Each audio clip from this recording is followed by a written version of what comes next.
PBNU dan Muhammadiyah kompak meminta pemerintah menunda pelaksanaan Pilkada 2020. Sejumlah musisi tanah air terus berkarya di masa pandemi, meski tak bisa menyelenggarakan konser konvensional. Pandemi COVID-19 tak menjadi penghalang bagi masyarakat untuk terus melakukan kegiatan sosial.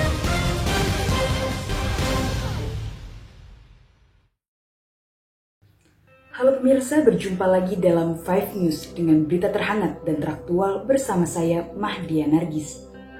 Selain berita utama tadi, kami telah menyiapkan berita lainnya khusus untuk Anda. Dan pemirsa, inilah 5 News selengkapnya.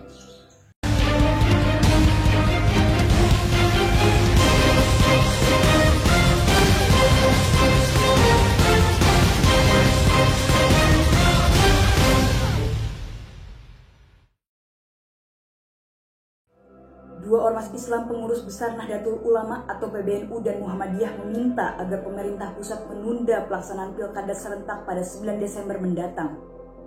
PBNU dan Muhammadiyah menilai sebaiknya pilkada dilaksanakan setelah tahap darurat kesehatan terlewati.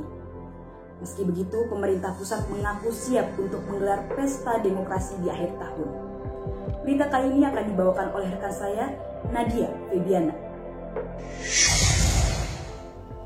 Baik, terima kasih Madia.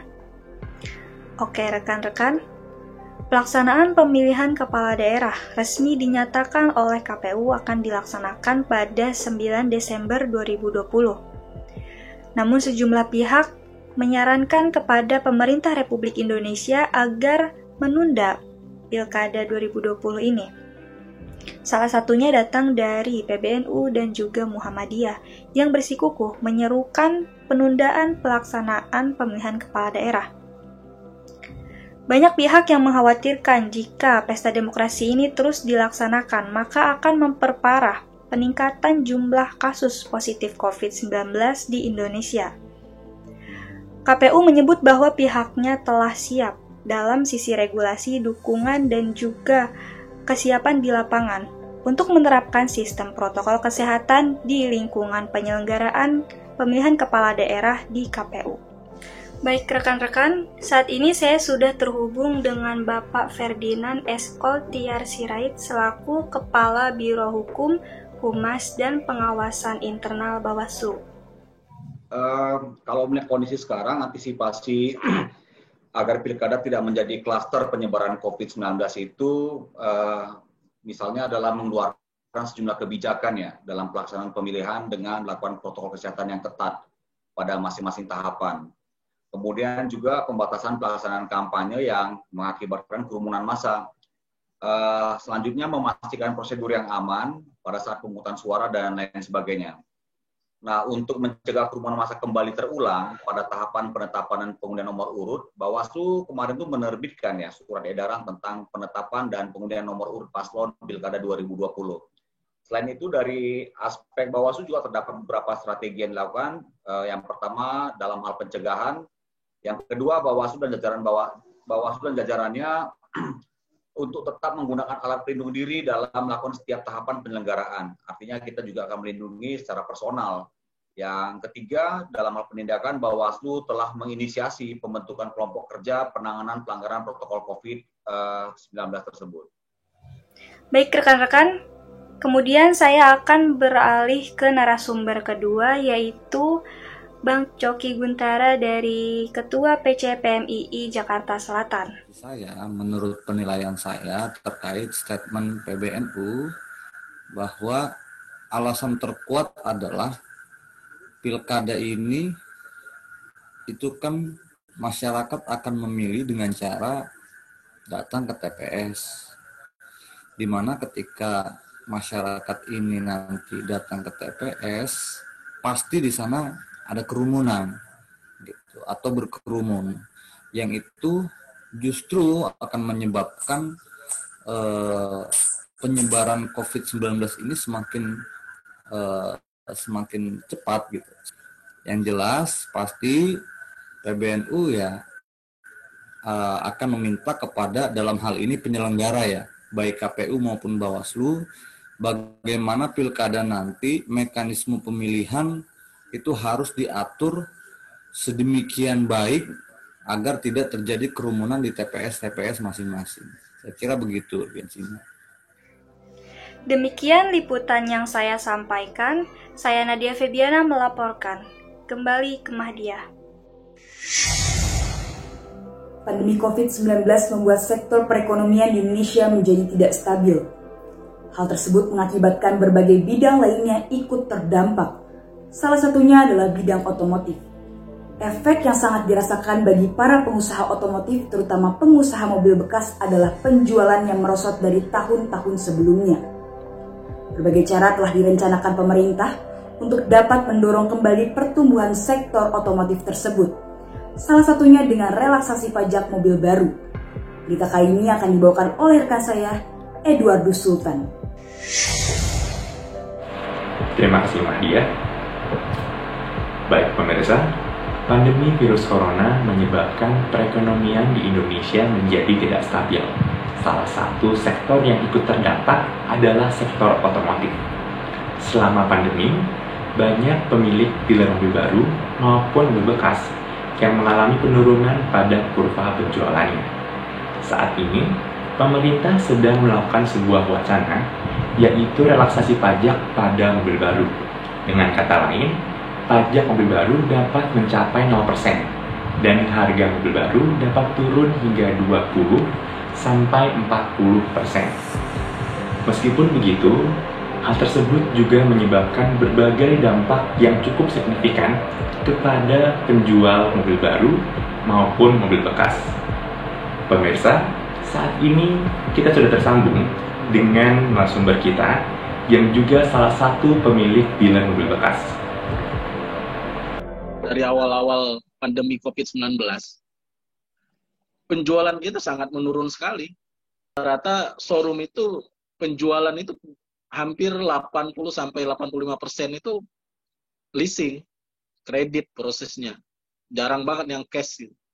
Untuk kredit, itu mobil-mobil juga tipe-tipe yang city car gitu ya. Itu mungkin masih jalan. Tapi kalau dengan kondisi leasingnya tidak bisa membiayain showroom, pembiayaan showroom dengan DP, TDP itu dengan TDP minim, itu sangat berat. Rata-rata customer pada mental dengan DP yang begitu besar. Perekonomian yang kemarin Bank BI menjelaskan mereka mempatok inflasi sampai 0,3 kan, itu sangat berat. Orang pada menahan uangnya untuk membeli kendaraan pribadi. Terima kasih ya Pak. Baik pemirsa, sekian berita yang dapat saya sampaikan. Kembali ke Mahdia. Pemirsa, kita beralih ke dunia internasional. Situasi pandemi telah membelenggu aktivitas dan rutinitas seluruh masyarakat di dunia, terkecuali para ilmuwan dan aktivis kesehatan. Kondisi ini justru menjadi momentum baginya untuk kompetisi dalam menciptakan senjata pembasmi virus corona. Berita kali ini akan dibawakan oleh rekan saya, Nur Azizah Salsabil. Baik, terima kasih Mahdia. Pandemi COVID-19 yang mengglobal dan berdampak pada berbagai sektor menimbulkan ketegangan dan persaingan antar negara di belahan dunia. Persaingan penemuan vaksin COVID-19 bagai perlombaan. Hal ini karena vaksin dianggap sebagai satu-satunya gerbang untuk mengakhiri pandemi. Adu kecerdasan antar negara dalam menemukan vaksin COVID-19 ini seharusnya dapat memberikan harapan depan yang cemerlang. Namun, ketegangan demi ketegangan antar negara dikhawatirkan dapat memberikan dampak buruk pada stabilitas keamanan dan global. Lalu, bagaimana para akademisi menanggapi terkait persaingan yang timbul dengan adanya adu kecerdasan dalam menemukan vaksin COVID-19 ini, serta langkah strategis apa yang harus diambil para negara guna menghindari konflik akibat ketegangan kompetisi vaksin tersebut? Kami telah terhubung oleh narasumber pertama kami, yaitu Pak Laode Fatun, selaku dosen hubungan internasional di UPN Veteran Jakarta. Menurut saya ini benar, karena memang pertama kita harus definisikan dulu. Yang pertama diplomasi itu apa, yang kedua vaksin itu apa. Ada dua hal menurut saya dalam penggunaan vaksin ini dalam politik global. Yang pertama, kecenderungan negara-negara akan saling memperebutkan diri dalam memperoleh vaksin. Kenapa? Karena negara-negara akan berupaya untuk meningkatkan kualitas, kapasitas, serta produktivitasnya dalam menjaga negaranya sendiri. Tentunya ini berhubungan dengan ancaman keamanan manusia. Yang kedua adalah ada upaya-upaya negara-negara untuk saling berkompetisi dalam memproduksi vaksin. Sehingga kompetisi inilah yang tidak membuat terjadinya kolaborasi, sinergi, dan koordinasi di antar negara. Baik, kami juga telah terhubung oleh narasumber kedua kami, yaitu Pak Ari Putra selaku CEO founder dari Forum Diskusi Total Politik. Kita akan dijadikan sebagai alat dominasi, ya pasti. Itu akan pasti, karena mereka udah invest banyak di situ. Nah, tinggal persoalannya, apakah kita hari ini bisa semuanya mendapatkan akses itu. Itu problemnya, dan bagaimana menjadikan dalam negosiasi internasional kita ke depan, pemerintah bisa mengambil langkah yang mana pertama memastikan dulu vaksinnya affordable. Kuncinya di situ. Kita ini menjadi sangat anti asing dalam tanda kutip, mencurigai vaksin ini alat asing untuk mendominasi kita, karena kita tidak punya konsep entrepreneur yang memang punya watak sebagai globalis. Gitu. Baik, sekian liputan yang dapat saya sampaikan. Kembali ke Mahdia. Beragam profesi menjadi terpuruk akibat pandemi COVID-19. Salah satunya para musisi.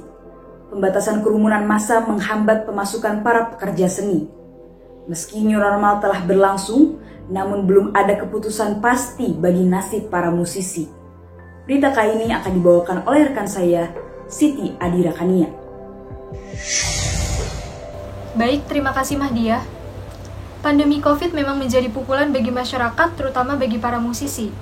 Karena dengan adanya pandemi ini, mereka tidak bisa menjalankan aksi panggungnya secara langsung. Namun, kondisi ini tidak memberhentikan mereka untuk tetap berkarya dan menyerah pada keadaan.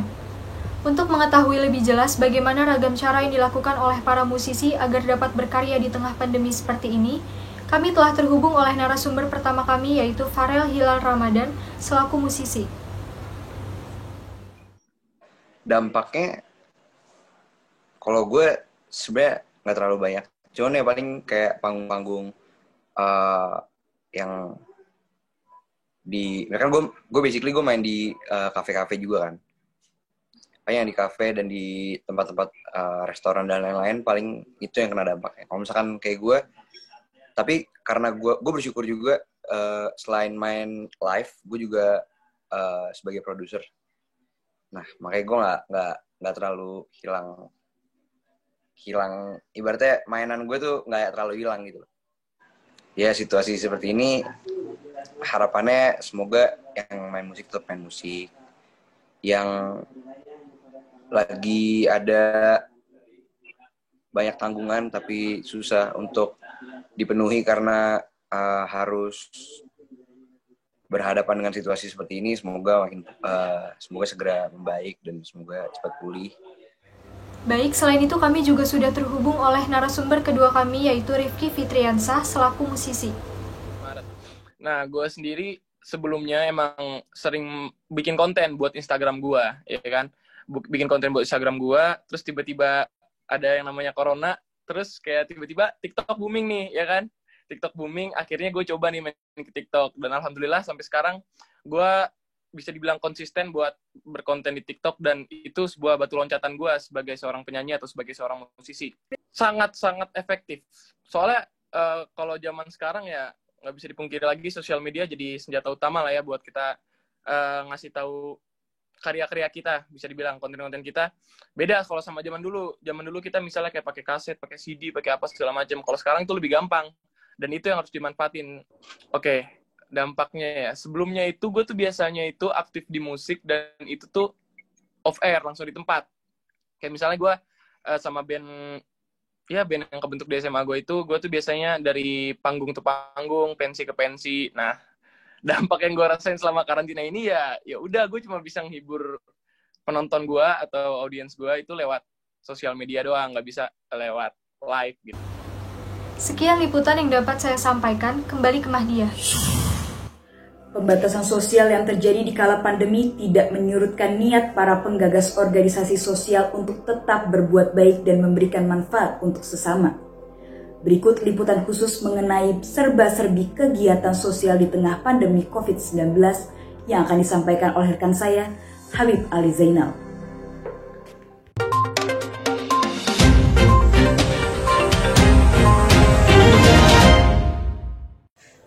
Pandemi yang tengah melanda, siogianya bukanlah merupakan penghalang untuk tetap berbuat baik dan memberikan manfaat yang lebih untuk sesama.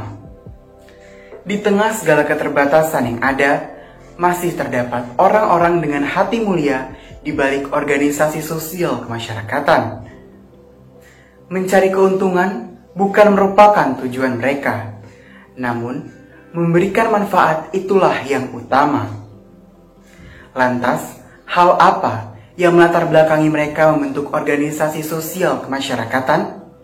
Serta tantangan demi tantangan apa yang harus mereka hadapi kala harus berkegiatan sosial di tengah pandemi?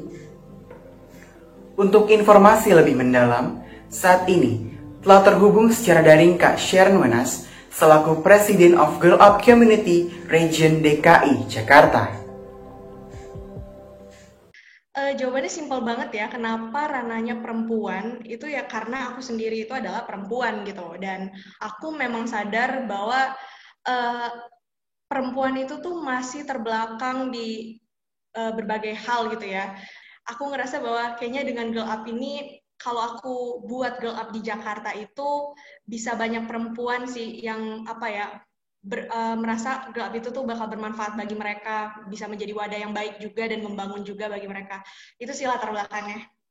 Dan mulai dari situ aku jadi mulai sering research dan juga mendalami isu-isu perempuan, dan ya lama-lama jadi tertarik sih untuk terjun di dunia feminis gitu. Dan ya, akhirnya I decided to build this community which is Girl Up Jakarta. Core of the organization was always really focused on empowering women and young girls in particular, terutama di bidang edukasi dan kesehatan gitu.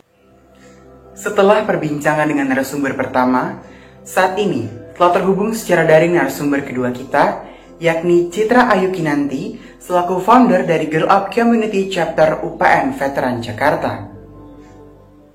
Jadi tujuan utama aku untuk mendirikan komunitas ini adalah untuk memfasilitasi mahasiswa untuk dapat tumbuh dan berkembang bersama. Dan aku juga ingin menginfluence mahasiswa-mahasiswa lain kalau